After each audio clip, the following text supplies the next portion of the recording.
Software job ఏదన్నా సంపాదించేసుకుని అమెరికాకి వెళ్ళిపోతే భారీగా సంపాదించుకోవచ్చు అనుకుంటాం. కానీ అమెరికాలో అత్యధిక జీతాలు ఎవరికో తెలుసా? ఏడాదికి జీతాల పరంగా చూస్తే డాక్టర్లకి అత్యధికంగా ఉన్నాయి. కార్డియాలజిస్ట్కి 3,51,827 పర్ ఇయర్ ఏడాదికి. అనస్థీషియన్కి 3,26,296 కోట్లు. ఆర్థోపెడిస్ట్కి $2,64,850. సైక్రియాట్రిస్ట్కి $2,24,577 ఏడాదికి. ఇవన్నీ కూడా సర్జన్కి $2,16,248. పిల్లలకి వైద్యులకు సంబంధించి 2,14,896. ఫిజిషియన్కి 2,02,387. డెంటిస్ట్కి 1,96,417. ఇంటర్నల్ మెడిసిన్ ఫిజిషియన్కి 1,94,938. ఇంకొకటి వచ్చేటప్పటికి ల్యాబ్స్ వీటిని చూసేటువంటి వాళ్ళకి 1,91,931. నర్స్ ఎనస్థీషియస్ట్కి $1,85,856.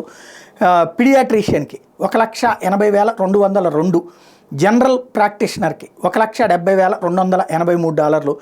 ఎంటర్ప్రైజ్ ఆర్కిటెక్చర్ మేనేజర్కి, అంటే వాళ్ళందరికీ ఫస్ట్ ఈ డాక్టర్లదే, ఆ తర్వాత ఆర్కిటెక్చర్ మేనేజర్కి $1,68,762. క్వాంటిటేటివ్ ఎనలిస్ట్కి 1,53,539. వైస్ ప్రెసిడెంట్కి $1,51,358.